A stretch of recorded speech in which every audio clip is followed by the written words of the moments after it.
श्री जगद्गुरु पंचाचार्य महाराज को जय, श्री वैष्णेश्वर महाराज को जय। जय मंगलम जय नमः पार्वतीश्वर नमः।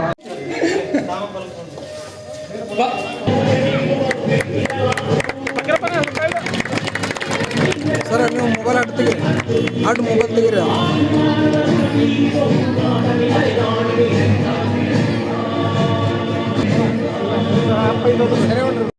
ಬಹುತೇಕ ಕೃಷಿ ಪತ್ತಿನ ಸಹಕಾರಿ ಸಂಘಗಳು ಇತ್ತೀಚಿನ ದಿನಗಳಲ್ಲಿ ಎಷ್ಟು ಮಹತ್ವವನ್ನು ಪಡೆದಿದ್ದಾವೆ ಅನ್ನೋದ್ರ ಬಗ್ಗೆ ತಾವು ಅರ್ಥ ಮಾಡಿಕೊಬೇಕು. ನಮ್ಮ ನಾಗನಗೌಡ ಮಾಸ್ತರು ಭಾಳ ಸವಿಸ್ತಾರವಾಗಿ ಸಹಕಾರ ಮತ್ತು ಸರ್ಕಾರದ ಬಗ್ಗೆ ಮಾತಾಡಿದರು. ಇದು ಸಹಕಾರಿ ಕ್ಷೇತ್ರ. ಇದು ನಮ್ಮ ಸಹಕಾರ ನಿಮಗಿರಲಿ, ನಿಮ್ಮ ಸಹಕಾರ ನಮಗಿರಲಿ ಅಂದರೆ ಸಹಕಾರ. ಆ ಒಂದು ಸಹಕಾರ ಇದ್ದಾಗಲೇ ಇವತ್ತು ಊರಲ್ಲಿ ನಾವೆಲ್ಲರೂ ಎಲ್ಲ ಜಾತಿ ಜನಾಂಗ ಎಲ್ಲ ಧರ್ಮೀಯರು ಒಂದಾಗಿರೋದಕ್ಕೆ ಸಾಧ್ಯ ಅನ್ನೋದನ್ನು ಕೂಡ ಈ ಸಹಕಾರ ಕ್ಷೇತ್ರ ಕಲಿಸುತ್ತೆ ಅನ್ನೋ ಮಾತನ್ನು ನಾನು ಹೇಳಕ್ಕೆ ಇಚ್ಛೆಪಡ್ತೀನಿ. ಯಾಕಂದರೆ ಎಲ್ಲರೂ ಒಬ್ರಿಗೊಬ್ಬರು ಸಹಕಾರ ಇದ್ದಾಗ ಭಾಳ ಸುಗಮವಾಗಿರುತ್ತೆ. ಆ ಸಹಕಾರಿ ಕ್ಷೇತ್ರವನ್ನು ಏನು ಈ ದೇಶಕ್ಕೆ ಪ್ರಪ್ರಥಮವಾದ ನಮ್ಮ ದೇಶದ ಪ್ರಧಾನಿಗಳಾದಂಥ ಪಂಡಿತ್ ಜವಾಹರ್ಲಾಲ್ ನೆಹರು ಬಹುತೇಕ 1962ರಲ್ಲಿ ಈ ಸಹಕಾರಿ ರಂಗವನ್ನು ಸ್ಥಾಪಿಸಿ ಪ್ರಾರಂಭ ಮಾಡಿದರು. ತದನಂತರ ನಮ್ಮ ರಾಜ್ಯದ ಗದಗ ಜಿಲ್ಲೆಯ ಸಿದ್ದನಗೌಡ ಪಾಟೀಲ್ ಅವರು ಬಹುತೇಕ ಈ ಒಂದು ಸಹಕಾರಿ ಕ್ಷೇತ್ರವನ್ನು ಕಂಡುಹಿಡಿದು ಇವತ್ತು ಜನರಿಂದ ಸಹಕಾರ ಇರಬೇಕು ಅನ್ನೋದನ್ನು ಈ ನಾಡಿನಲ್ಲಿ ಕಲಿಸಿಕೊಟ್ಟಂಥವ್ರು ಪುಣ್ಯಾತ್ಮ ಅದು ಸಿದ್ದನಗೌಡ ಪಾಟೀಲ್ ಅವರು ಅನ್ನೋ ಮಾತನ್ನು ಕೂಡ ನಾವು ಇವತ್ತು ಇಲ್ಲಿ ನೆನಪಬೇಕಾಗತ್ತೆ. ಯಾಕಂದರೆ ಈ ಕ್ಷೇತ್ರ ಇರದೇ ಇದ್ದರೆ ಇವತ್ತು ಎಷ್ಟೋ ಜನ ಬಡವರು, ರೈತರು, ಸಣ್ಣ ಪುಟ್ಟ ಜೀವನವನ್ನು ಉದ್ಯೋಗವನ್ನು ಮಾಡುವಂಥ ಜನಾಂಗ ಭಾಳ ಕಷ್ಟವನ್ನು ಅನುಭವಿಸುವಂಥ ಪರಿಸ್ಥಿತಿ ಇರ್ತಿತ್ತು.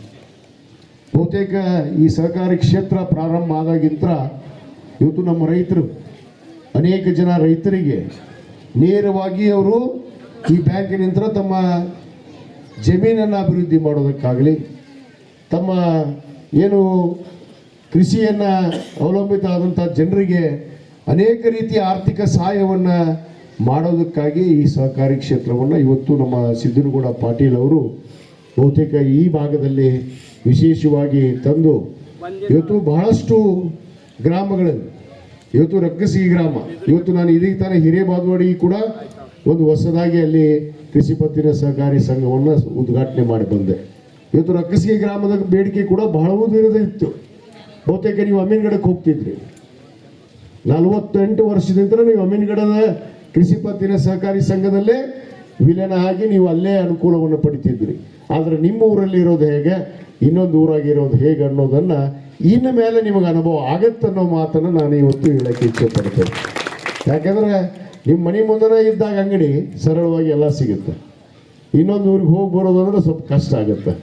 ಆ ನಿಟ್ಟಿನಲ್ಲಿ ಇವತ್ತು ಈ ಸಂಘವನ್ನು ನಮ್ಮ ಸಿದ್ದು ಭದ್ರಶೆಟ್ಟಿ ಆಗಿರ್ಬೋದು, ಅನೇಕ ಜನ ನಮ್ಮ ಊರಿನ ಹಿರಿಯರು, ನಮ್ಮ ಈಶ್ವರಯ್ಯ ಅಜ್ಜವ್ರು ಇರ್ಬೋದು, ಅನೇಕ ಜನ ಹಿರಿಯರು ಕೂತ್ಕೊಂಡು ಇಲ್ಲಿ ಆಗಬೇಕು ಅಂತೇಳಿ ಬಹುದಿನದ 48 ವರ್ಷದ ಬೇಡಿಕೆಯನ್ನು ಇವತ್ತು ನಮ್ಮ ಸರ್ಕಾರ ಇವತ್ತು ನಾವು ಏನು ಮಾತನ್ನು ಕೊಟ್ಟಿದ್ವಿ ಆ ಮಾತಿನಂತೆ ನಡೀತಾ ಇದ್ವಿ.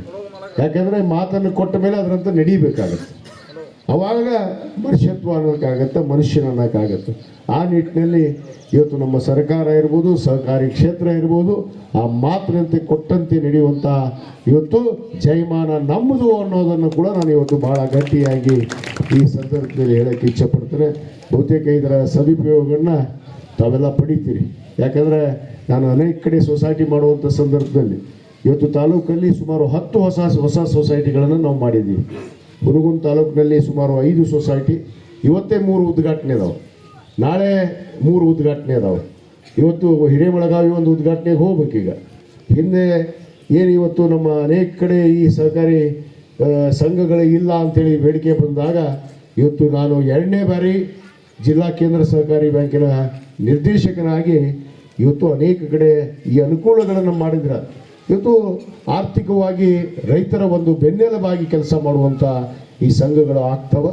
ಅದಕ್ಕೆ ಇದರ ಸದುಪಯೋಗವನ್ನು ತಾವು ಪಡ್ಕೊಳ್ತೀರಿ ಅನ್ನೋ ಮಾತನ್ನು ಕೂಡ ನಾನು ಈ ಸಂದರ್ಭದಲ್ಲಿ ಹೇಳಿ ಹೆಚ್ಚಿಗೆ ಸಮಯವನ್ನು ತೆಗೆದುಕೊಳ್ಳೋಕೆ ಹೋಗೋದಿಲ್ಲ, ಭಾಳ ಸಮಯ ಆಗೈತಿ.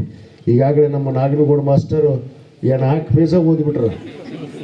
ಏನೇನು ಓದ್ಬೇಕಾಗಿತ್ತು ಎಲ್ಲ ಓದ್ಯಾರ, ಏನು ಕೆಲಸ ಮಾಡಬೇಕಾಗಿತ್ತು ಅಂತೇಳಿ.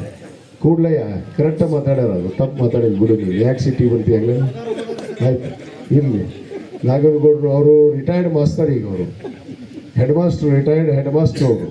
ಹಾಂ, ಅದಕ್ಕೆ 60 ವರ್ಷ ಅಲ್ಲಿ ಮುಗಿಸ್ಯಾರ, ಇನ್ನೊಂದು 60 ವರ್ಷ ಇಲ್ಲಿ ಮುಗಿಸ್ತಾರೆ. ಈ ಸೊಸೈಟಿ ಈಗ ಡೈರೆಕ್ಟ್ರು ಆಗ್ಯಾರ ಅವರಿಗೆ. ಈಗ ಈ ಸೊಸೈಟಿ ಡೈರೆಕ್ಟ್ರು ಕೂಡ ಆಗ್ಯಾರ. ಅದಕ್ಕೆ ದೇವರ ಆಶೀರ್ವಾದ, ಆ ಈಶ್ವರನ ಆಶೀರ್ವಾದ.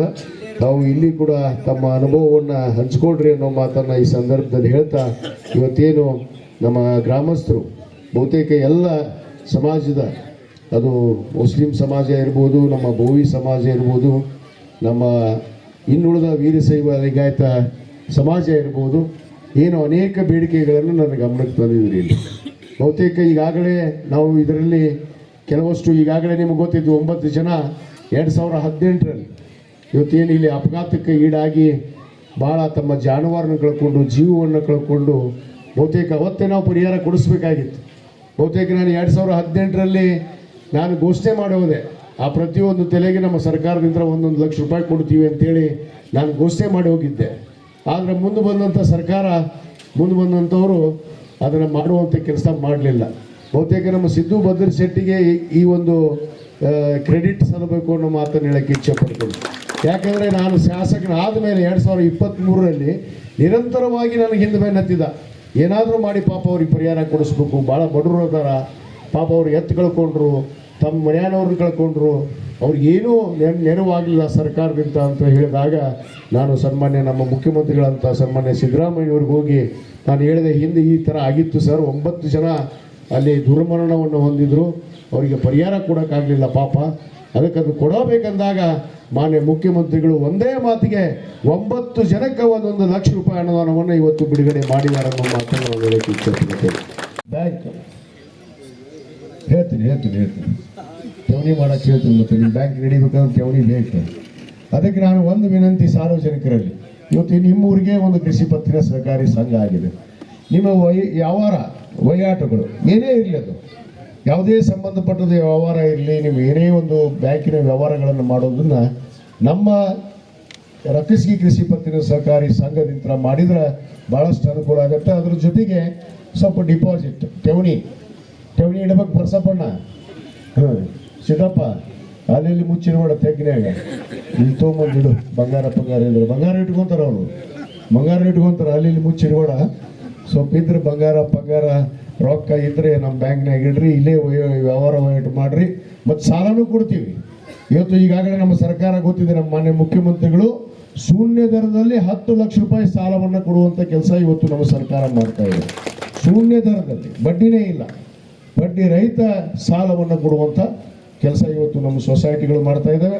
ಅದಕ್ಕೆ ಅದರ ಮರುಪಾವತಿಯನ್ನು ಕೂಡ ಮಾಡಬೇಕು. ಯಾಕಂದರೆ ಈ ಸಂಸ್ಥೆ ಉಳಿಬೇಕಂದ್ರೆ ವ್ಯವಹಾರ ಮಾಡಿದಂಗೆ ಮರುಪಾವತಿಯನ್ನು ಮಾಡಬೇಕು. ನಾವು ಹೊಳೆ ತುಂಬಬೇಕಾದ್ರೆ ಸಾಲ ತೊಗೊಂಡಿದ್ದು ಬಡ್ಡಿ ತುಂಬಲಿಲ್ಲ ಅಂದ್ರೆ ಹೆಂಗೆ, ಅದಕ್ಕೆ ಬಡ್ಡಿ ತುಂಬಿ ನಿಮ್ಮ ವ್ಯವಹಾರ ವಹಿವಾಟುಗಳನ್ನು ನಮ್ಮ ರಕ್ಕಸ್ಗಿ ಕೃಷಿ ಪತ್ತಿನ ಸಹಕಾರಿ ಬ್ಯಾಂಕ್ ಹತ್ರ ಮಾಡ್ರಿ ಅನ್ನೋ ಮಾತನ್ನು ಈ ಸಂದರ್ಭದಲ್ಲಿ ಹೇಳಿ